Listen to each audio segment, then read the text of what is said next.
उस बहन से करवाती हूँ जो तो दरअसल अहमद बशीर की लेगेसी को लेकर चल रही हैं और वो सही जानशीन हैं। तो आप सबकी मोहब्बत भरी तालियों में मैं अपनी लिखारी बहन नीलम अहमद बशीर को बुलाऊंगी।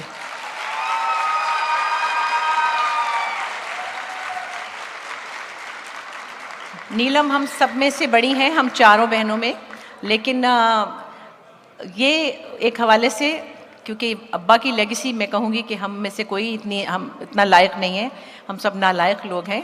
तो जिस तरह ये लेकर दिया जलाए चल रही हैं और ये दिया इन्हीं के दम से रोशन है और अल्लाह करे ऐसे ही रोशन रहे।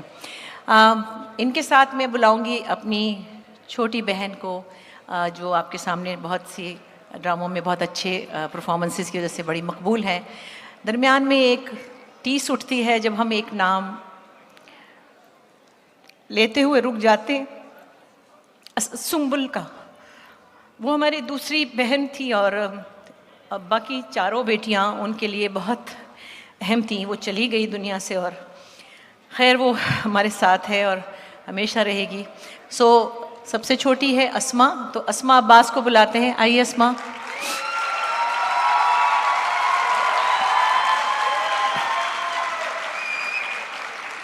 और अस्मा के बाद मैंने जैसे कहा आपसे कि सुंबुल हमारे दिलों में हमारे साथ हर वक्त ज़िंदा है।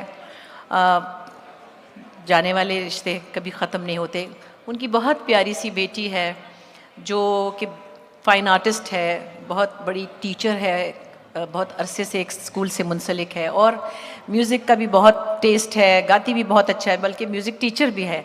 आपके सामने वो कम नज़र आई, ऐसे कभी उसने परफॉर्मेंस नहीं की, लेकिन एक आध प्ले में आई थी। तो मैं आपकी मुलाकात करवाती हूँ। सुंबुल की जगह मैं बुला रही हूँ सदफ नासिर को, हमारी नीस है।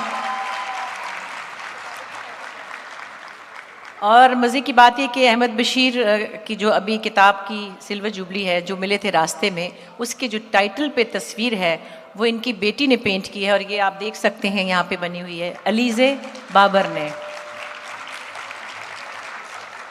इनके साथ ही चूँकि हम सब अहमद बशीर के समंदर के चंद कतरे हैं, जैसे वो एक बड़े समंदर थे और उनकी एक्सटेंशन जब आप देखते चले जाते हैं, मैं तो कुछ ऐसा ओन नहीं करती, वो तो बहुत आलिम फाजिल आदमी थे, हम तो नालायक बेटियां हैं बाजी के सिवा। लेकिन हमने मुख्तलिफ़ जगहों पर अपनी शाखें फैलाई और उनकी एक्सटेंशंस की सूरत में हमें आपने देखा। अब्बा की ज़िंदगी में बहुत से पहलू थे, जिसमें सबसे बड़ा तो चीज़ों को जानना, फिर इंसानियत पर काम करना, फिर लोगों के साथ बर्ताव करना, फिर वो बहुत सी चीज़ों का इल्म हासिल करना चाहते थे। होम्योपैथिक पे अबूर था, इल्म जफ़र पे अबूर था, फिल्म मेकिंग पढ़ के आए थे हॉलीवुड से, उसके बाद म्यूज़िक पे बहुत अबूर था, क्लासिकल म्यूज़िक बहुत जानते थे। और फिर इसी तरह होते होते हमारे वालिद के अंदर जितनी भी चीज़ें थी उसमें ही ये सब एक्सटेंशन हैं। एक और एक्सटेंशन आपके सामने है जो बड़ी पॉपुलर अदाकारा हैं, ज़ारा नूर अब्बास।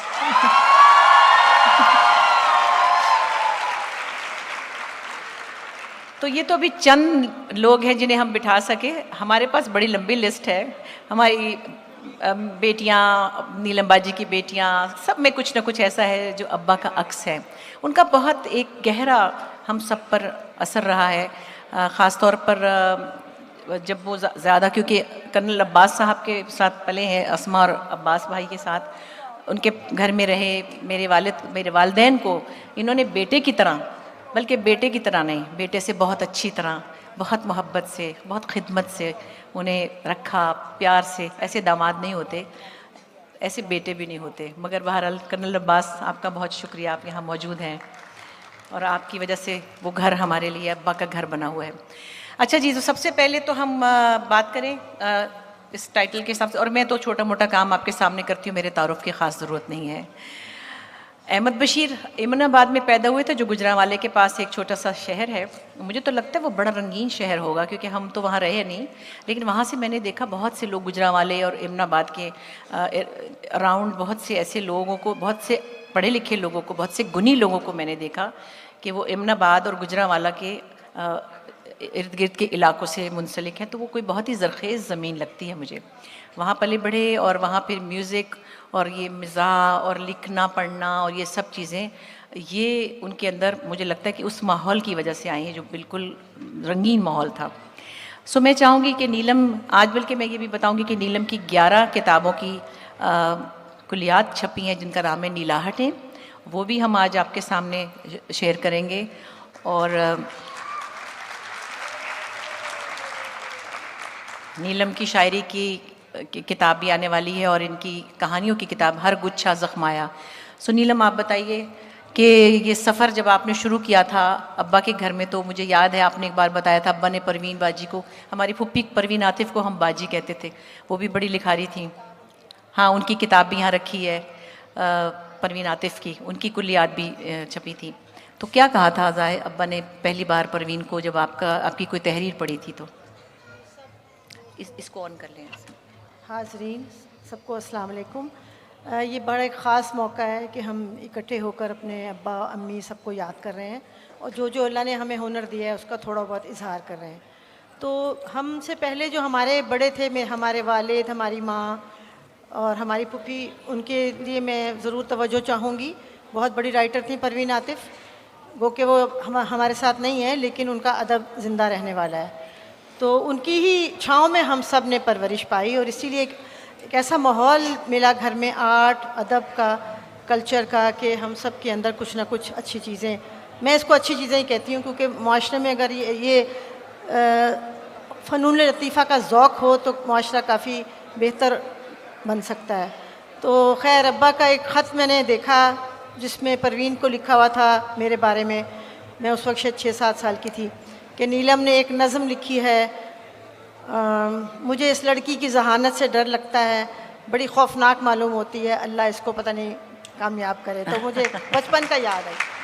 खुदा का शुक्र है, ये खुदा की देन है।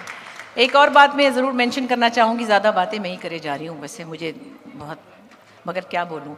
मरहूम ए हमीद जो कि एक बड़े लिखारी थे और वो कहीं फरमाते हैं कि बेटियाँ बाप की चारपाई की वारिस होती हैं। फैज़ की बेटियां मुनीज़ा सलीमा, मंटो के भांजे शाहिद जलाल और नुसरत जलाल की बेटी आयशा, ज़ेड सुलहरी की बेटी सारा और अहमद बशीर की बेटियां बापों की कब्रों पर रोशन चरागों के मानंद हैं। तो हम हैं अहमद बशीर का कुंबा, जब तक हो सकेगा अल्लाह रोशन रखेंगे।